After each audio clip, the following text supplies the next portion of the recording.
가을이 시작됐습니다. 오늘 설교 제목은 내게 복을 주소서, 내게도 그리하소서. 정말 오랜만에 축복 설교를 하는 것 같습니다. 축복 설교. 여러분 본문 말씀 보시면 두 번 나와요. 34절에 내 아버지여 내게 축복하소서, 내게도 그리하소서. 또 38절에도 나오죠. 내 아버지여 내게 축복하소서, 내게도 그리하소서. 요즘 저는 창세기를 묵상하고 있는데 창세기 27장은 굉장히 불편하더라고요. 어떻게 믿는 그 언약의 조상인데 이렇게까지 막 갈 수 있을까, 그런 생각을 좀 했습니다. 이삭의 생애는 하나님이 아브라함의 축복을 계승받은 이미 26장에서 선포하고 있습니다. 너의 자손을 하늘 무별처럼 할 것이고 이 땅을, 가나안 땅을 전부 소유로 주겠다고 약속의 말씀, 축복의 약속을 이미 받고 시작하는 인생입니다. 그런데 이제 27장에 들어오게 되면은 이삭이 나이가 많아 늙게 되었습니다. 앞을 보지 못하게 됐는데, 원래 25장 23절에도 보면 그 리브가, 이삭과 리브가 사이에 쌍둥이가 잉태했을 때 하나님이 야곱을 축복하십니다. 둘째 동생이 큰 자가 작은 자를 섬길 것이다. 야곱의 운명도 사실은 하나님의 주권으로 정해졌었죠. 근데 그걸 전부 알고 있음에도 불구하고 이삭이 웬일인지 에서를 불러다가 내가 너한테만 축복할 테니까 축복하면 되죠. 별미를 만들어 와라. 이 우리 족장사에서 보게 되면 먹는 문제로 굉장히 어려움을 많이 당합니다. 그런데 족장들만 아니고 우리도 사실 마찬가지 같아요. 사소한 것 같지만 굉장히 생존과 관련된 거기 때문에 이제 먹는 문제로 별미를 가져오라고 얘기했어요. 근데 사냥하러 갔거든요. 그 사이에 리브가가 엿듣고 있다가 이 쌍둥이가 태어났는데 말이에요. 그 이삭은, 아버지는 별미를 좋아해가지고 사냥한 고기를 수시로 잡아다주는 또 에서를 편애합니다. 에서를 편애하고 야곱은 조용히 집안에 있으니까 또 엄마 리브가가 편해. 완전히 두 아들 놓고 이제 엄마 아빠가 갈라지잖아요. 리브가 그 얘기를 또 듣고 있더니 이제 술수를 부립니다. 안 되겠다. 야곱에게 축복을 받아야죠. 여러분, 그 고대 사회에서는 이제 부모들이나 나이 든 사람이 임종할 때 이렇게 축복을 하거나 예언을 하게 되면 그게 그대로 이루어진다고 하는 그 사상이 있었습니다. 그래서 창세기 그 49장에도 야곱이 이제 그 자녀들, 12자녀들 전부 예언하는 내용이 나오고, 신명기 33장에도 모세가 죽기 직전에 이스라엘 백성을 다 축복하는 그런 내용이 나오잖아요. 그러니까 그게 굉장히 절대적인 거예요. 그 부모의 그 축복이. 그래서 이 리브가는 안 되겠다. 이 야곱에게 축복을 받게 해야지. 그러면서 그 사냥하러 나간 사이에 별미를 대신 만들어줘요. 그리고 야곱을 불러다가 너 이거 가지고 와서 축복 받으라 하니까 그 야곱이 깜짝 놀랍니다. 아니, 아버지 속에다가 들통나면 축복은커녕 저주받을 거 아닙니까? 그러니까 그때는 리브가가 주도적으로 나서서 굉장히 강한 어머니의 권위로 걱정하지 말아라. 축복 들통나서 저주받으면 내가 대신 받으마. 또 이렇게 얘기해요. 여러분, 축복이나 저주나 한 번 내리면 번복이 불가합니다. 그러니까 리브가가 또 속이는 거예요. 창세기 24장에 나온 리브가는 굉장히 경건하고 단정하고 관용을 베풀고 정말 대단한 그 처녀 때는 그 믿음이 있었는데 어떻게 이렇게 망가지는지 몰라. 살다 보면 그러겠죠. 살다 보면. 니체가 우리 인생을 그 낙타, 무거운 짐을 지고 광야를 지나는 그 인생으로 비유했다가 살다 보니까 사자로 변해. 너무 싸나워져. 그러다가 이제 초인이 되면은 어린아이처럼 순수해진다. 그래서 낙타와 사자와 어린아이 그 인생의 3단계 성숙을 얘기했는데, 어쨌든 그렇게 처녀 때는 정갈하고 순수하고 그렇게 하나님을 경외했던 이 리브가가 완전히 돌변해가지고 남편을 속여서 억지로 이렇게 축복을 받도록 만드는 것입니다. 그리고 이제 별미를 해주고 이제 야곱은 걸리는 게 뭐냐면 자기 피부는 매끈매끈하고 그 에서는 이렇게 거친데 아버지가 눈을 멀었어도 만져보면 들통날 거 아니냐 하니까 또 그 염소털로 다 이렇게 포장해주고 에서의 옷을 갖다 입혀주고 그렇게 해서 들여보냅니다. 창세기 27장 우리 독자들 굉장히 긴박하게 만들어요. 저러다 들키겠지.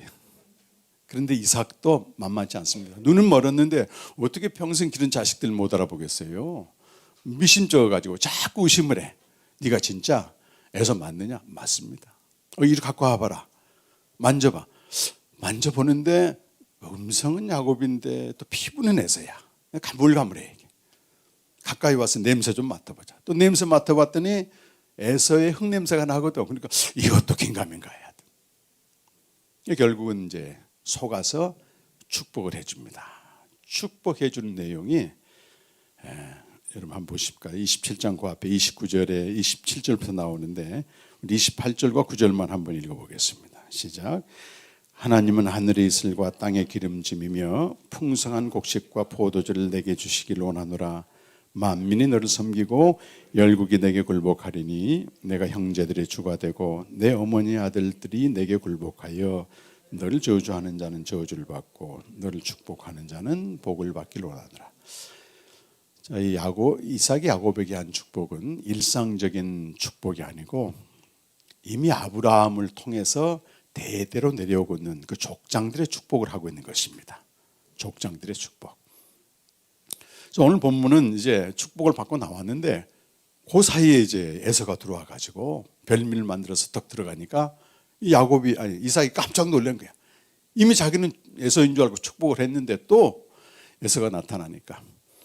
여러분 33절 보게 되면요. 우리 읽었죠? 이삭이 심히 크게 떨며 지금 이중 강조를 쓰고 있는데요.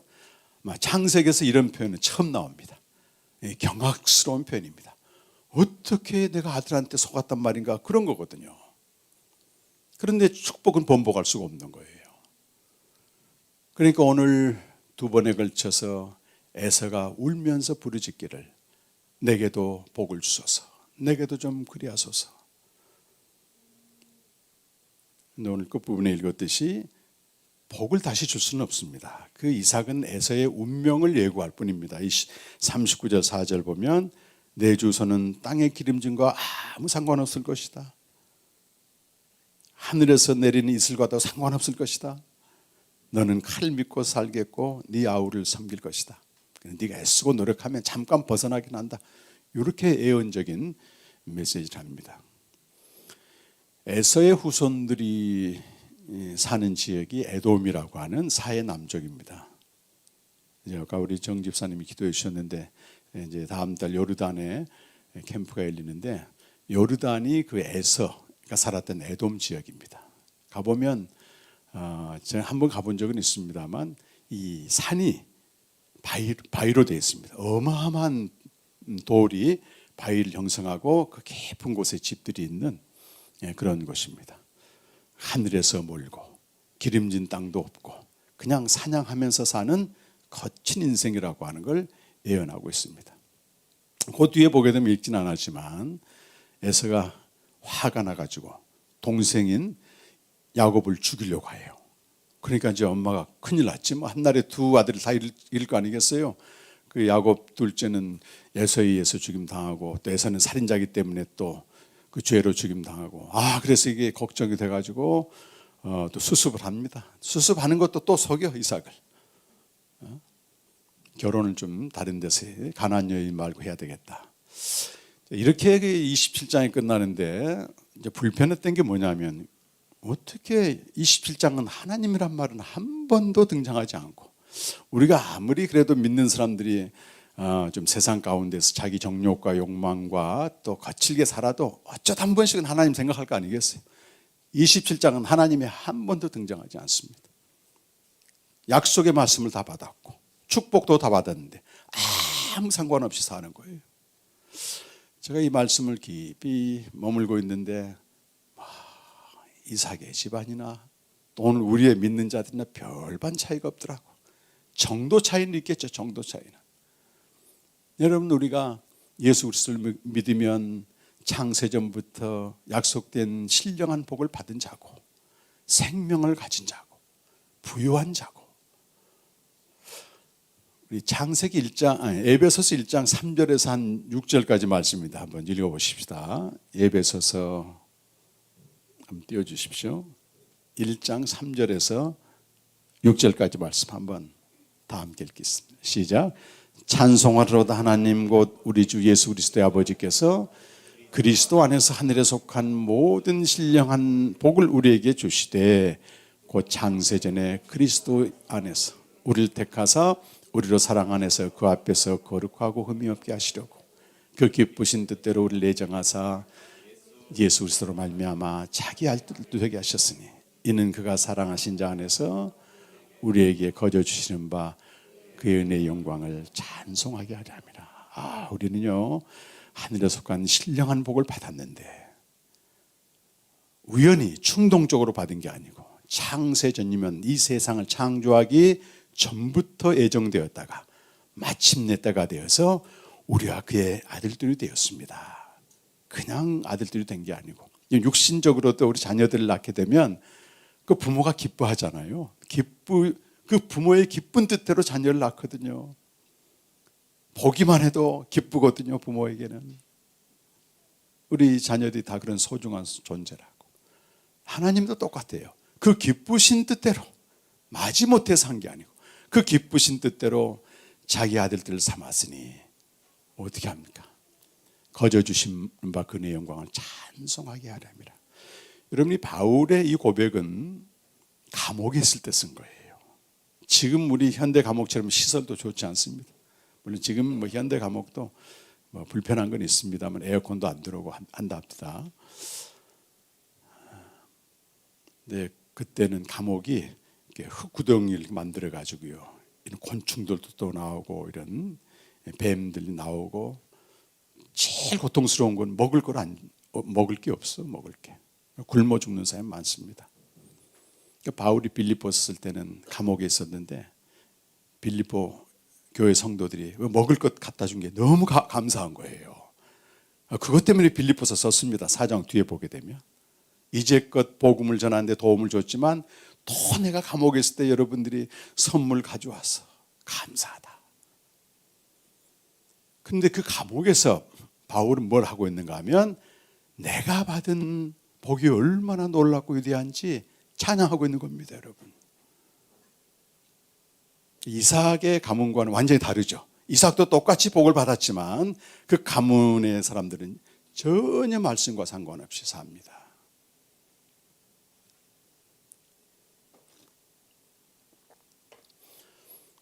우리가 이 하나님 주신 복, 이 진리입니다. 진리, 이것은 땅의 복과는 구별되는 소위 진리를 이해하는 것. 내가 정말 저런 복을 받은 사람이구나. 이것이 내 것이 되려면 애매성에서 벗어나야 됩니다. 애매성이란 말이 20세기 철학 사상에서는 아주 중요한 개념이 됐습니다.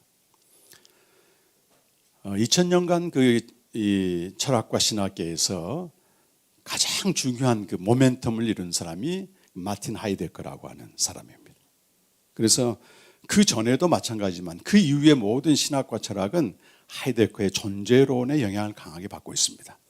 그게 뭐냐면 이해의 영역이에요. 단지 설명이 아니고 이해의 영역인데 인간은 존재하면서 존재를 질문하는 자예요. 내가 누구이지? 어디서 왔지? 이런 질문을 한다는 거예요. 근데 짐승들은 안 한다는 겁니다. 마찬가지죠. 맞죠, 여러분? 그래서 인간이라는 존재는 그냥 하늘에서 뚝 떨어졌다, 그래서 홀로 살아간다, 그런 존재가 아니고 세계 안에 존재한다고 하는, 세계 내에 존재라고 하는 겁니다. 내가 태어나고 보니까 엄마 아빠가 있고, 내가 태어나고 보니까 이 세계가 존재하고 있고, 내가 그 속에 뚝 던져진 거예요. 그래서 내 던져짐에 이런 존재란 말이에요. 그래서 인간은 홀로 존재할 수는 없습니다. 혼자 있다고 생각할 때가 제일 두렵고 공포스럽고 존재 부담을 갖게 되는 거예요. 존재 안에서 다른 사람과 관계하면서 이렇게 살아가는데, 그렇게 살아가는 사람을 세 가지로 얘기를 해요. 하나가 잡담. 자기 자신을 깊이 들여다보지 않고 어떤 성찰하지 않으며 남이 얘기한 걸 전부 자기 걸로 얘기합니다. 카더라. 정보 사회에서는 더 그렇습니다. 그러니까 어떤 뉴스가 나왔어요. 그러면 내가 직접 보고 판단하는 게 아니고 전부 다른 사람들이 판단해 준 걸 듣는 거예요. 그리고 내가 안다고 생각하는 겁니다. 지난주에도 떠들썩하게 했던 윤 대통령이 미국 가가지고 좀 이렇게 욕설 비슷한 걸 해가지고 그냥 나라가 중요한 것도 아닌데도 온통 나라가 시끄러워. 그리고 해명한다고 하는 게 더 오해를 불러일으키고. 내가 직접 봤냐 그 말이야. 직접 들었냐 그 말이지. 그러니까 연예인들의 가십거리나 또 세상의 뉴스들을 다 듣습니다. 그래놓고 딱 결정을 해버려. 그 사람은 이렇지. 잡담입니다. 잡담 속에 살아가고. 근데 잡담이라고 하는 이 이해의 영역은 항상 한계에 부딪히기 때문에 이해를 못해. 새로운 걸 계속 찾아가. 이 호기심 두 번째는. 가만히 머물지 못하고 계속 돌아다닙니다. 인터넷, 뉴스, 유튜브 계속 유리하면서 다녀. 그러면서 하나도 몰라요. 내가 누구인지도 모르고 진리 모릅니다. 그 잡담과 호기심의 결과 사람들은 애매성에 빠져버려. 애매성이라고 하는 것은 이해하는 것 같은데 전혀 이해를 못해. 아는 것 같은데 몰라.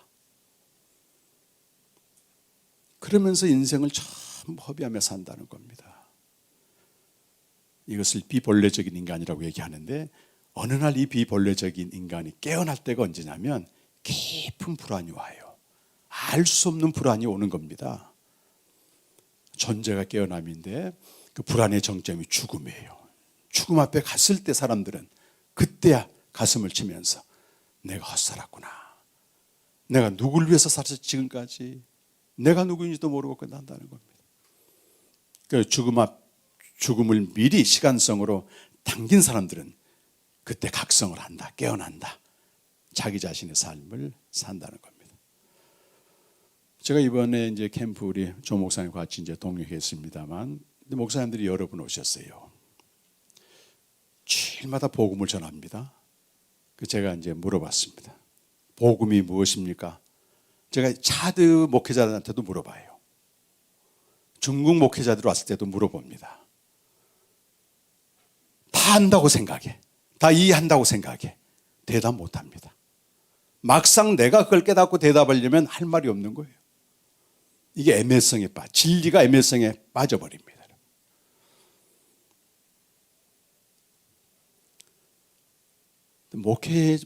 목회자가 그런 정도니 보편적인 성도는 어떻겠습니까, 여러분? 근데도 다 안다고 확신하고 있어요. 확신하고. 다 알지. 근데 뭐가 없습니까, 여러분? 저런 고백이 안 나와요. 극한의 상황에서도 그걸 진리로 경험하는 사람은 저런 고백을 할 수 있는데 이제 이삭의 가문처럼 완전 이제 돼버리는 거지. 육적으로 행하고. 우리 지금 그래서 이 진리를 이해하고 경험하는 것은 카더라가 아닙니다, 여러분. 고통스러운 작업이지만 직접 말씀 앞에 나가셔야 됩니다. 직접. 평신 우리 성도도 마찬가지. 우리 복음 중식교는 그 하고 있잖아요. 모든 성도가 하는 건 아니지만은 직접 말씀 앞에 나가서 성령을 통해서 깨달은 하나의 진리가 내가 남에게 들었던 애매성으로 깨달은 수많은 말보다 훨씬 뛰어납니다.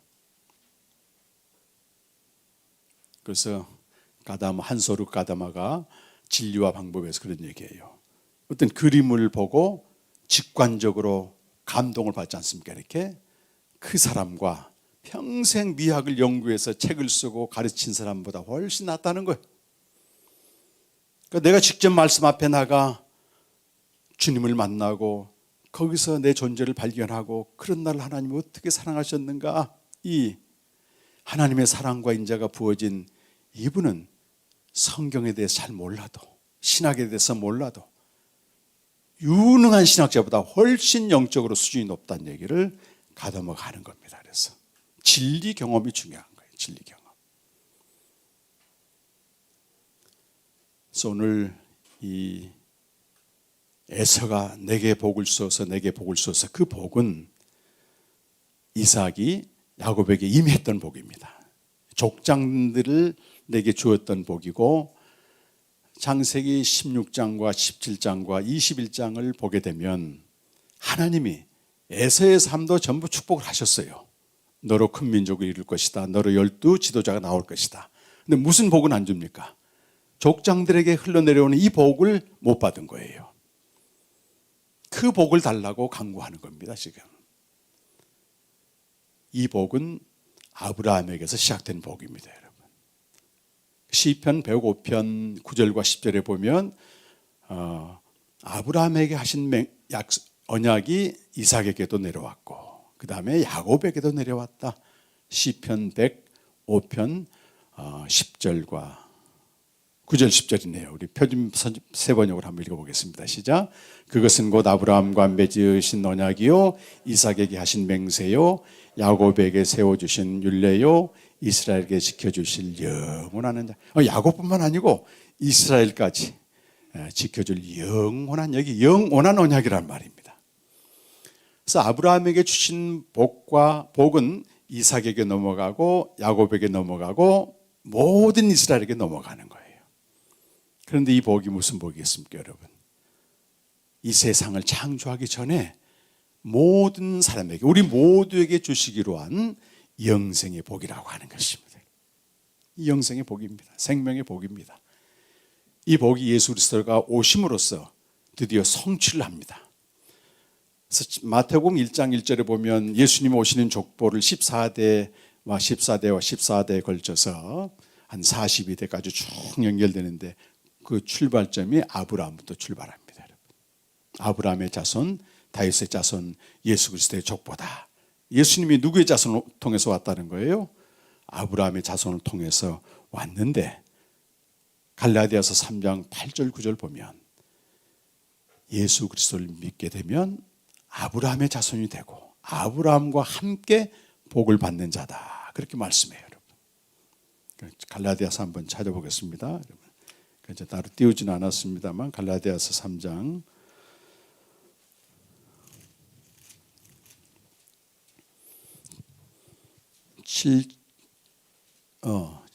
9절 7절 8절 9절입니다, 여러분. 7절 8절 9절. 다 함께 시작. 그런즉 믿음으로 말미암은 자들은 아브라함의 자손인 줄 알지어다. 또 하나님이 이방을 믿음으로 말미암아 의로 정하실 것을 성경이 미리 알고 먼저 아브라함에게 복음을 전하되 모든 이방인이 너로 말미암아 복을 받으리라 하였느니라. 그러므로 믿음으로 말미암은 자는 믿음이 있는 아브라함과 함께 복을 받느니라. 믿음으로 말미암은 자는 아브라함과 함께 복을 받는다. 그러니까 믿음으로 말미암아 받는 복의 내용이 뭐겠습니까, 여러분? 뒤에 3장 26절에 가면 그 내용, 복의 내용이 여기 나오고 있어요. 3장 26절도 같이 읽어보겠습니다. 시작. 너희가 다 믿음으로 말미암아 그리스도 예수 안에서 하나님의 아들이 되었으니. 믿음으로 말미암아 받는 복은 예수님을 믿어 하나님의 아들이 되는 겁니다, 여러분. 영원한 생명을 얻는 거예요. 땅에서 육신의 부모에서 난 우리가 하나님으로부터 태어나는 아들이 되는 겁니다, 여러분. 이것만 우리가 진리 경험으로 카드라 애매성에 빠지지 않고 이걸 영으로 깨닫게 되면 정말 부유합니다, 여러분. 이번 캠프에 우리 여러 차례 오신 우리 강 집사님이 오셨는데, 이분은 세상적으로 볼 때는 한 30년 동안 매일 2시간씩 교회 가서 기도했기 때문에 종교성은 대단합니다. 홀로 세 아들 기르셨는데 너무 힘들게 사신 거예요. 누구 하나 의지할 데 없고, 부모도 의지 대상이 아니고, 그 비참함을 종교성으로, 기도로 다 버티고 왔는데 50이 넘어가니까 한계에 이르러서 죽을 생각만 한 겁니다. 쥐도 새도 모르게 내가 죽어 없어지는 게 기도 제목이었어요. 그러다 우연히 만물에 계신 하나님에 대한 강의를 듣고 그 세계가 있었단 말인가. 만물 안의 한계에서 무한한 체념의 한계에서 뚫고 올라가는 세계입니다. 한 5년 전부터 생명을 알고 매일 교제하면서 지금도 뭐 상황은 그렇게 달라지진 않았지만 그분 뭐 지난번 우리 1월달 캠프에도 여기 오셨어요. 충만하게 사십니다. 이번에 많은 목사님들 앞에서 이분이 그런 고백을 해요. 저는 너무 불우한 인생을 살았습니다. 그런데 생명을 얻고 보니까 가장 복된 자입니다. 진지하고도 확신 있고 담대하게 얘기하시더라고요. 실제 그렇게 사십니다, 이분이.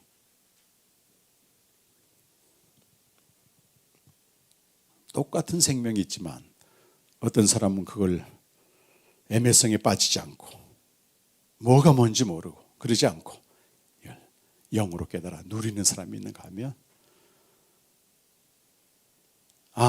그거는 그냥 어디지 창고에 가다 놓고 오늘 이삭의 가족들처럼 그냥 똑같이 사는 거예요, 세상 사람들.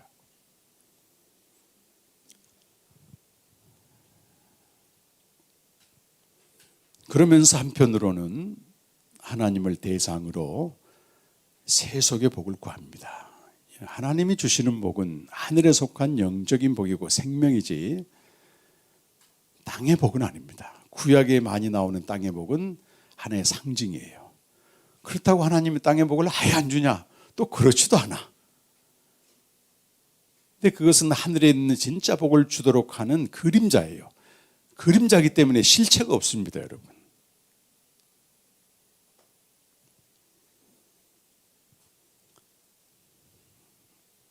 우리 한국 교회는 5,000년 유구한 전통에서 뿌리 깊게 내려온 그 샤먼 전통이 깊게 자리 잡고 있습니다. 단군이 샤먼입니다. 샤먼은 윤리와 도덕을 따지지 않고 신과 인간 사이를 중재하면서 우리가 열심히 복을 구하고 재물을 바치게 되면 이 세상에서 안정과 어떤 축복을 주는 그런 중재자입니다. 중재자.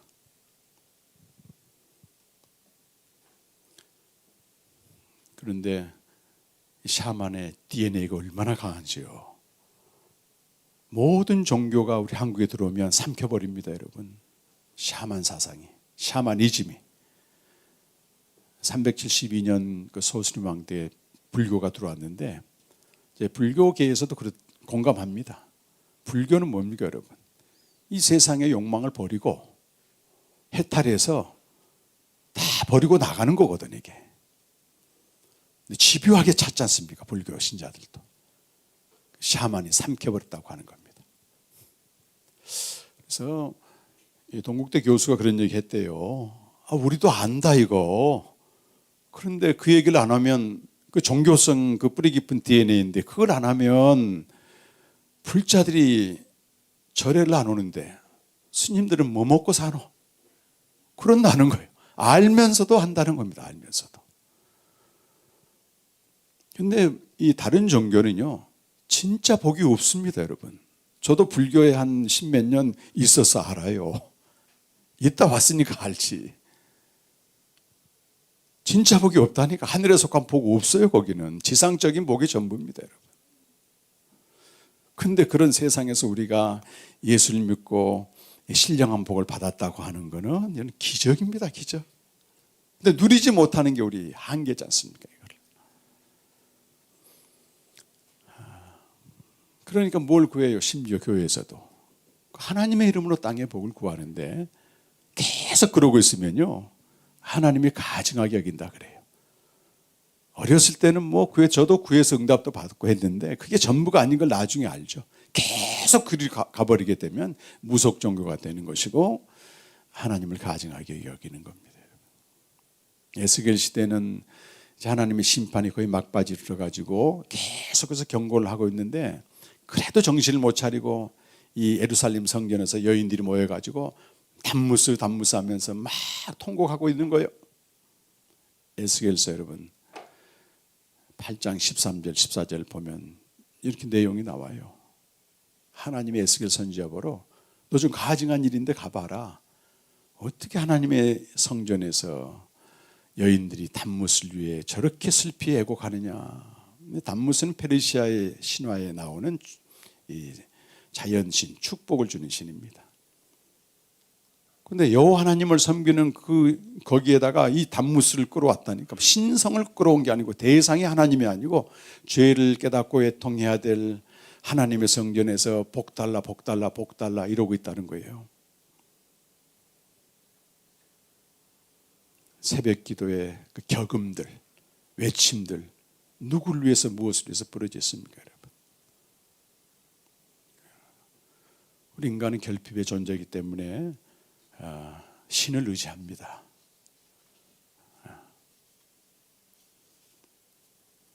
그런데 요즘은요, 우리 때만 해도 불과 한 20, 30년밖에 안 됩니다만, 그래도 그런 복이라도 구하려고 새벽 기도 가서 부르짖기라도 했어요. 요즘은 그조차도 관심이 없어. 그조차도.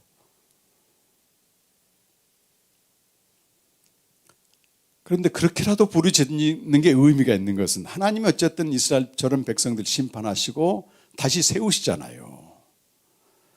이사야서 65장 16절 보면 심판을 통해서 하나님이 하시는 일이 있습니다, 여러분. 우리 함께 다 같이 한번 읽어보겠습니다. 시작. 이러므로 땅에서 자기를 위하여 복을 구하는 자는 진리의 하나님을 향하여 복을 구할 것이요 땅에서 맹세하는 자는 진리의 하나님으로 맹세하리니 이는 이전 환난이 잊어졌고 내 눈앞에 숨겼습니다. 이게 심판을 통해서 주어진 은혜입니다, 여러분. 자기를 위해서 복을 구하던 자들이 하나님의 어떤 심판을 통해서 이것이 다 처리가 되고 참 하나님을 알게 되면 진리의 하나님을 위해서 복을 구한다고 하는 겁니다. 진리 하나님을 향하여 구하는 복은 여러분 영생의 복이에요. 영생의 복, 생명 주신 복입니다. 오늘도 이 마지막 찬양할 때 그 성령의 불 내려서 우리 하늘 물려서서 하는데 목사님 마지막 기도할 때 생명을 알게 해달라고 기도하는데 울컥하겠습니다, 여러분. 진 에드워드도 우리가 이 엄청난 복인 생명을 성도들이 가지고 있는데 왜 이걸 누리지 못할까? 그분은 평생 그것 때문에 고민했어요. 두 가지 원인을 찾아냅니다. 하나가 내 속에 있는 생명이 뭔지를 모른다는 거예요. 뭔지를 모릅니다. 그래서 알려주는 겁니다. 생명을 안다는 얘기가 뭐겠어요? 내 속에 예수 믿었으니까 생명이 있네. 그게 아닙니다, 여러분. 생명의 기원이 언제 시작됐고 아버지 속에 있는 그 생명이 아들에게 왔구나. 그래서 아들 안에 있는 생명이 우리에게 주어졌구나. 이 생명이 뭐지? 그건 하나님과 교제하는 것이 생명의 교제를 통해서 독생자의 영광을 보는 것입니다. 이걸 구체적으로 알려줘야만이 이 생명을 살기 위해서 매일 말씀 앞에 나가 교제를 할 거 아니겠습니까? 교제를 해도 교제 자체가 끝이 아니고 처음부터는 안 되겠지만 독생자의 영광을 보는 자리까지 가. 그분의 인자와 신실이 내게 충만히 부어지게 되면요. 생각을 해보세요, 여러분. 만물에 계신 그 하나님의 사랑과 인자가 내게 부어지면 만물 안에 있는 걸 모든 가진들 비교할 수 없는 평강이 오는 것입니다. 그래서 그들의 삶의 특징이 뭐냐면 자족입니다. 자족. 자족의 반대 개념은 결핍입니다, 여러분. 그래서 그 단무스를 찾고 오늘날에도 복을 찾는 사람들의 밑바닥에는 그건 우리 연약하고 유한한 인생이지만 결핍의 존재이기 때문에 그렇습니다, 여러분. 물론 차원은 다르게요. 대상은 다르겠죠. 근데 결핍이 생명으로 해결되지 않고 자족으로 가지 않게 되면 기독교는 자기 소원을 이루어주는 신으로 하나님을 숭배하게 됩니다, 여러분. 이것이 19세기 루트 이비 포이에르바가 밝게 드러냅니다, 여러분. 여기 배가 고파 고출목하는 아이가 있어. 그 아이가 빵을 보는 의식과 대상을 통해서 나를 의식하는 거거든요, 지금. 어떤 대상을 통해서 나를 의식해. 똑같은 여기 빵이 있는데 배가 고파 죽어가는 아이가 보는 의식과 대상 의식과 배부른 부자가 보는 의식은 전혀 다를 거 아니겠습니까? 배고픈 아이에 이건 절대적인 것입니다. 채워지지 않아. 그런데 우리의 현실은 생각대로 또 원하는 대로 안 되게 되어 있습니다. 그 절망의 부분, 그 갭을 신으로 해결한다 하는 것입니다.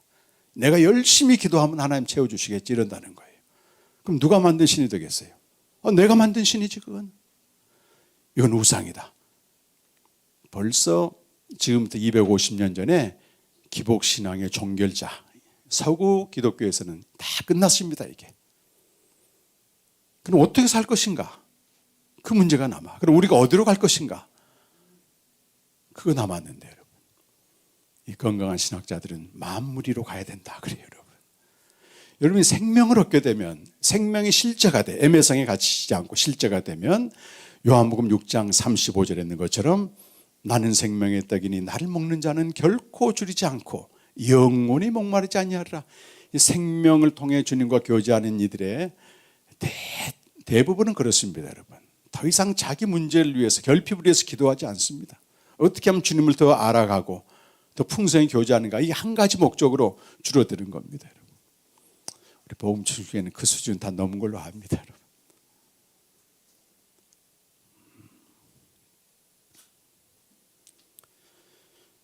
이번에 캠프 오신 분들은 목사님들이 한 6분 오셨고 평신도들이 한 4분 오셨는데 그 우연찮게 목사님들은 그 평택 천안 쪽에서 다들 큰 교회 하시는 담임 목사님들이십니다. 근데 이제 우리 조 목사님도 말씀 전하고 저도 같이 전했는데 처음에는 뭐 여기 선한 곳이 있겠나 몇 명 모이지도 않고 건성건성했어요. 두 번째 시간에 우리 조 목사님이 복음의 목적은 생명이라는 말씀을 선포했어요. 복음적인 설교가 아니고 생명을 얻게 하는 복음을 전해야 된다고 하는 목사님들이 충격을 받기 시작합니다. 그리고 남은 시간은 너무 잘 들었어요. 이분들이 새벽 6시 하는데 미리 와서 앉아있고 말이죠. 한 분 한 분 고백이 그래. 내가 그렇게 열심을 냈지만 방향이 잘못됐다는 거예요. 생명을 몰랐다는 겁니다. 목회자도 생명의 애매성이 갇혀 있어요. 여러분. 이걸 영으로 알고 교제하는 사람만 전할 수 있습니다. 요한일서 1장 1절에서 여러분 4절 읽고 좀 요한일서 1장 1절에서 3절까지 되어 있네요. 우리 다 함께 한번 읽어보겠습니다. 태초부터 있는 생명의 말씀에 관하여는 우리가 들은 바요 눈으로 본 바요 자세히 보고 우리의 손으로 만진 바라. 이 생명이 나타내신 바 된지라. 이 영원한 생명을 우리가 보았고 증언하여 너희에게 전하노니 이는 아버지와 함께 계시다가 우리에게 나타내신 바 되니시니라. 여러분 교회 안에도 공동체 안에도 생명을 영으로 알아서 눈으로 보고 귀로 듣고 주목하여 만져 실제 교제를 하고 있는 사람이 있는가 하면 그냥 애매성 속에 생명이 있구나 이렇게만 아는 사람들이 있다는 거예요. 근데 먼저 본 사람들이 이걸 전하라는 거예요. 그래서 2절에 보게 되면 빨간 붉은 글씨로 되어 있는데 이 영원한 생명을 우리가 뭐예요? 보고 증언했단 말이 나오잖아요. 보고 증언해. 그래. 누구에게? 너희에게 전했다. 먼저 생명을 영으로 알고 충만한 삶을 살고 있는 그가 본 것을 전해요. 여기 보고 전했다. 본 것은요, 애매성이 아닙니다. 실제로 내가 진리를 경험하는 거예요. 그러니까 눈으로 보고 귀로 듣고 주목하여 만진 바 된 거 아니겠습니까, 여러분? 보고 증언, 볼 견자를 쓰고 증언할 증자를 씁니다. 그래서 견증, 영생의 견증자, 생명의 견증자예요. 생명으로 사는 사람은 성경적인 언어는 견증이 맞아, 견증. 이게 평안도 사투를 겐증하다 간증으로 바뀌어버렸는데 원래 정확한 말은 견증이고 뭘 견증해야 됩니까? 나 사업 망했다, 성공, 이런 간증이 아니고 내가 태초부터 계신 아버지와 함께 계시다가 이분들이 어떻게 창세전부터 교제하면서 충만한 기쁨 속에 있는가 이걸 내가 보고 나도 그 속에 들어가 함께 누리면서 그거를 전해주는 겁니다. 여러분. 증언하는 거죠. 이건 목사만 하는 게 아닙니다. 여러분. 여러분이 기회가 돼서 해외여행을 가게 되면 가이드를 잘 만나야 돼요. 가이드가 누굽니까 여러분? 거기서 사는 사람입니다. 거기에 대해서 잘 아는 사람입니다. 그들이 우리를 인도하는 거예요. 우리를 견증하는 겁니다 여러분. 이 생명, 가장 영광스러운 이 직분인 생명은 실제 거기서 사는 사람이 전하는 겁니다 여러분. 우리 누구나 전할 수 있어요 여러분. 그래서 너희가 이걸 보고 들었고 주목하여 만졌다면 견증해라 견증. 나 이렇게 살고 있어. 아유, 집사님 보면 이렇게 문제도 많고 얽힌 게 많은데 어떻게 살아? 아, 나 기도 제목은 하나야. 주님과 더 깊은 교제하고 싶고 그분을 알고 싶고. 자본주의 시대에서는 잘 사는다고 하는 개념도 완전히 오염되어 있습니다. 우리 환상 속에 결핍의 시대를 살아가는 시대에는 돈 있으면 성공하면 좋은 직장 가면 잘 산다. 이게 공식화되어 있는데 실제 여러분 얻어보세요. 외적인 부여나 성공과 잘 사는 거하고는 완전히 다릅니다 여러분. 지난번 파리 캠프 마치고 이제 공항에 도착해서 주차장 가는데 대판 싸움이 벌어져요. 어떤 부부가. 근데 그 부부를 태우러 온 대형 그 에쿠스가 아니죠. 요즘 뭐지? 있잖아. 제너시스인가? 최고 좋은 차에 기사가 옆에 있어서 민망해 하더라고. 얼마나 속에 격동이 왔으면 그 남편을 막 소리를 지르고 주차장에 싸워요. 뭐가 부족해? 그 집이. 잘 사는 겁니까 여러분? 옛사람은 살면 아무리 많이 가지고 누려도 더 결핍을 느끼게 되고 더 목마름을 느끼지만은 내가 주는 떡은 영원히 목마르지 않는다고 하는 그런 거 보여줘야 되는 거예요. 그런 거. 그게 견증하는 겁니다. 여러분. 그래서 오늘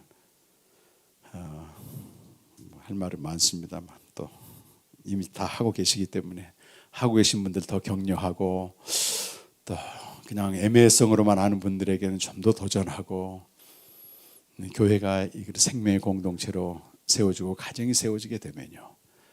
이미 그 가정은 교회는 내적인 문제를 넘어서 견증자가 되는 것입니다. 그 영생의 견증자가 안 되면요. 교회가 외적으로는 크지만 내부적으로 힘들고 분열이 오고 계속 문제에 시달리는 거예요. 저는 세상에서도 보십시오 여러분. 저렇게 못된 푸틴이 지지율이 90% 넘는답니다. 자기들 나라에서는. 내분이 그치잖아요. 밖을 향하니까 어쨌든. 교회도 그걸 위해서 존재합니다 여러분. 네. 복음을 통해 생명으로 매주마다 여러분이 이제 우리가 부르시잖아요. 그 임수인 전도사님이 만든 곡입니다. 한 6년 전에 우리 캠프에 오셨는데 30대 초반에 음악성이 타고나가지고 그 전문적으로 그 하는 그 회사 있잖아요. 박진영 이런 데 들어가서 하는데 이분이 원래 교수님 따님이고 신앙이 굉장히 좋아요. 근데 가서 그 세계 들어갔더니 이건 완전히 이거 죄악에 속으는 거예요. 이게 지옥도 따로 지옥이 없어. 도저히 못 견뎌서 뛰쳐나와가지고 아 내가 말씀을 좀 알아야 되겠다. 그래서 이제 신학대학원을 졸업했어요. MDB를. 그리고 전도 사역을 하는 과정에서 굉장한 어려움을 당했습니다. 이제 그 중등부 전도사를 하는데 교사 한 명이 스토킹을 해가지고 거의 죽을 뻔하는 그런 공황 상태가 와가지고 무너졌어요. 마음도 여린데 그때부터 지옥 생활이 시작되는데요. 이 상담도 받고 뭐 원래 못된 신앙이 있으니까 다 다녀봤어. 방법이 없습니다, 여러분. 어떻게 저와 연결돼 가지고 와서 이렇게 캠프에 참석했는데 거의 이틀 동안요.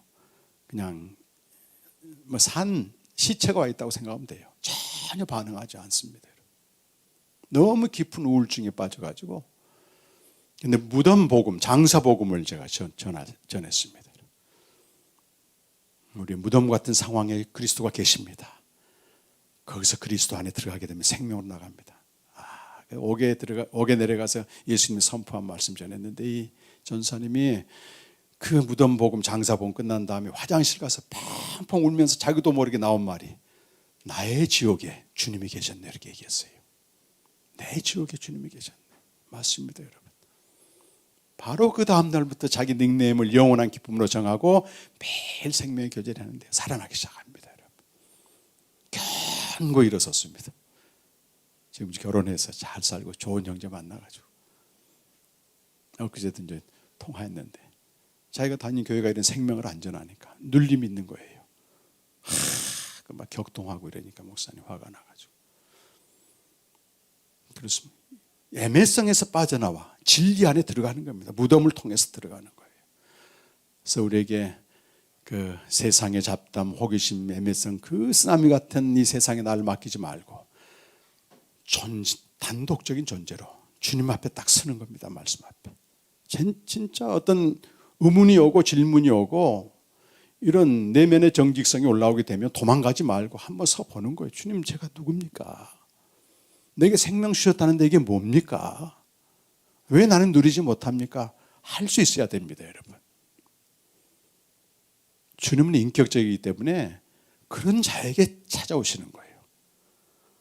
폴 스티브 교수는 그것도 하나님 주셔야 되는데 그 질문도 근본적인 질문도 하나님이 주셔야 되는데 그 은혜를 구하면 되지. 은혜를 단회적인 인생을 내가 대충 이렇게 애매성 속에 같이 살 것인가. 생명의 견증자들이 우리 복음주교회에 일어나시길 간절히 축원합니다 여러분. 그래서 한번 그 복음을 통해 생명으로 찬양 한번 했으면 좋겠어요. 우리 귀한 전사님 고백인데 이 전사님이 곡을 만들고 저한테 들고 와서 목사님 이건 저의 제일 잘한 고백입니다. 진짜라는 거예요. 여러분 이 찬양을 고백하면서 내 것이라고 생각해 본 적 있어요? 시간 진리의 영으로 복음을 알고 생명을 누리기를 원하면서 다 함께 하겠습니다. 복음을 통해 생명으로 나가니 그의 죽으심과 장사니 부활의 연합되네 만물이 아버지 집에 이장이 것이고 영생의 사귐을 누리네 함께 죽고 장사되어 부활의 능력 내게 있네 날마다 죽고 장사되어 생명의 능력으로 살아가네. 함께 한번 기도하겠습니다. 날마다 그리스도와 함께 죽고 장사되어 생명의 능력으로 생명의 견증자로 애매성에 갇히지 않고 실제가 되어서 내게 그런 생명의 효력이 나타나 내가 변화되고 또 주변 사람과 변화되고 하나님의 뜻을 이루어가는 각 개인과 또 가정과 교회가 되게 해주시도록 은혜를 구합시다. 다 같이 기도하겠습니다. 하나님 아버지 오늘도 사랑하는 귀한 성도들에게 생명의 말씀을 나누었습니다. 우리는 이미 하늘에 속한 복을 받은 자들이요 영생의 복을 받은 사람들입니다. 그러나 생명을 알지 못하고 생명의 교제를 하지 않게 되면 그것은 내 내성에 갇힌 나와 아무 상관없는 진리가 되고 맙니다. 이 시간에 성도들에게 은혜를 베풀어 주셔서 이미 생명을 알고 교제한 이들은 더욱더 풍성히 누리게 하시고 이 영생의 견증자가 되게 하시며 또 애매하게 알고 있는 이들에게는 생명을 누리며 동원할 것이 없는 완전한 자유가 되어서 주를 위해 살아갈 수 있는 우리 성도들 되게 하여 주시옵소서.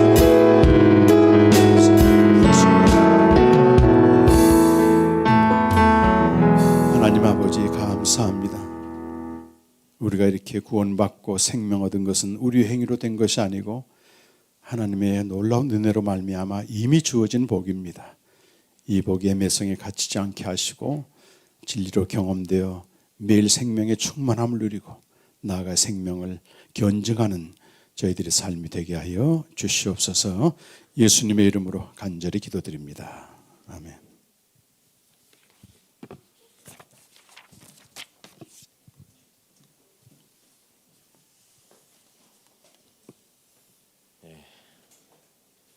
그래도 하나님께서 이삭의 가정을 통해서 일하신